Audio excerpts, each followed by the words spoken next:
Imagine what's possible when learning doesn't get in the way of life. At Capella University, our game-changing FlexPath learning format lets you set your own deadlines so you can learn at a time and pace that works for you. It's an education you can tailor to your schedule. That means you don't have to put your life on hold to pursue your professional goals. Instead, enjoy learning your way and earn your degree without missing a beat. A different future is closer than you think with Capella University. Learn more at capella.edu. Hi, and welcome to the 10-Minute Food Truck Training Podcast. My name is Bill Moore. I am a food truck business coach and author of Food Truck 101, Beginner to Winner. This podcast is all about helping you start and grow your food truck business. Today, we're going to talk about integrity. And here's the definition of integrity. It is the quality of being honest and having strong moral principles, moral uprightness. Basically, doing what is right when no one's looking. The second definition is the state of being whole and undivided, meaning consistency in actions and thoughts.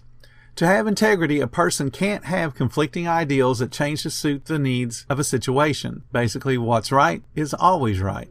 Doing what's right when no one else is looking is a little bit more difficult than one may think.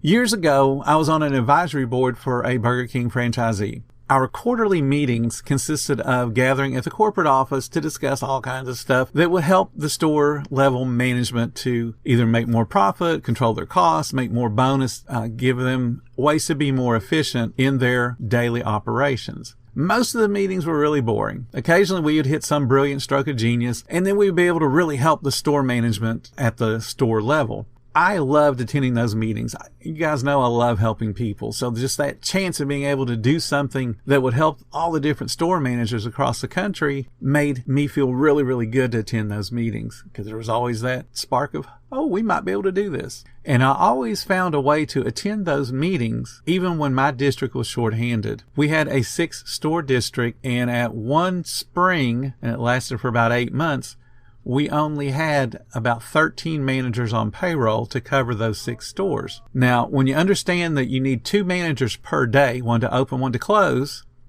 you realize that having 13 managers means there's not anybody getting any days off, or a whole bunch of people are not getting days off when you do the math. So I got commitments from the surrounding districts, because we were a beach area and just struggling to find management. But the stores that were farther inland and in more rural areas, they were actually overstaffed. So they committed to sending us help. And it did 2 things. Obviously, it gave us needed days off, but it also allowed the payroll for the other district to be lower because they didn't have to pay the extra management. So it gave them a better opportunity to get a bonus.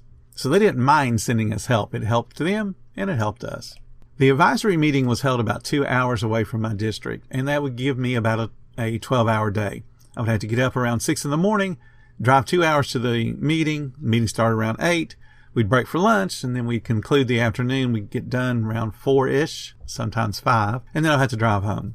One of the meetings, I had already driven to the corporate office and was in the meeting, and I got a 911 pager message. And back in the days when pagers were a big thing, 911 meant it was an emergency. And then the store would just include their store number so you know which one to call. So I excused myself from the group, called the store to find out what was going on. And my manager at the store told me that the district that had promised us help, the store manager of that particular store that was sending us help, called to say, hey, I need to have my manager stay in my store tonight because somebody called off. So understand what I'm saying. That particular store was sending us help. That particular store had someone else call off. So they are retracting their promise of help so that they could keep their own store staff. So they weren't going to send the promised relief to our store, which meant that somebody had to pick up the slack. And there was nobody off because I'm in a different city doing a management meeting. So there's nobody off that could have taken up and given relief to the manager that was already there. So it would have had somebody working about an 18-hour day. So I want you to think about that. They promised us help. The person that they promised to us was healthy and ready to keep that promise. Someone else called off sick, and that store manager took that as a way to break their word. Rather than them accepting responsibility and finding someone else to come cover their store, which was more likely and much easier for them to do than it was for us who had no one. So this district, remember, it had extra people. The sick manager could have been covered with just a couple of phone calls, but this store manager took the easy route. I'll get myself covered by not sending help. rather than spending a few minutes on the phone to find somebody that would say, hey, yeah, I'd love to come in, make a little bit of extra money. So the vice president of the company was the one that ran the advisory board meeting. So as we broke for lunch, I asked to speak to him in his office, and I related the story and then explained I would just need to leave the meeting early and ask if that was okay. Because I fully expected him to say, yeah, no problem, go ahead and take off, do what you got to do. I expected the vice president to say no problem. What he did say was, oh no, they're going to keep their promise. This isn't your problem. He's not going to pass the buck to you. So he got on the phone and called the district manager and asked if the district manager knew about the circumstances to where they couldn't keep their word and send that relief manager. That district manager said, yeah, I knew all about it. And I actually told them, just pull your person back. And he thought that was an acceptable solution. Now, this district manager apparently didn't know who he was talking to. The vice president of our company was about 6'5" and built like a linebacker in the NFL. He is an extremely imposing person.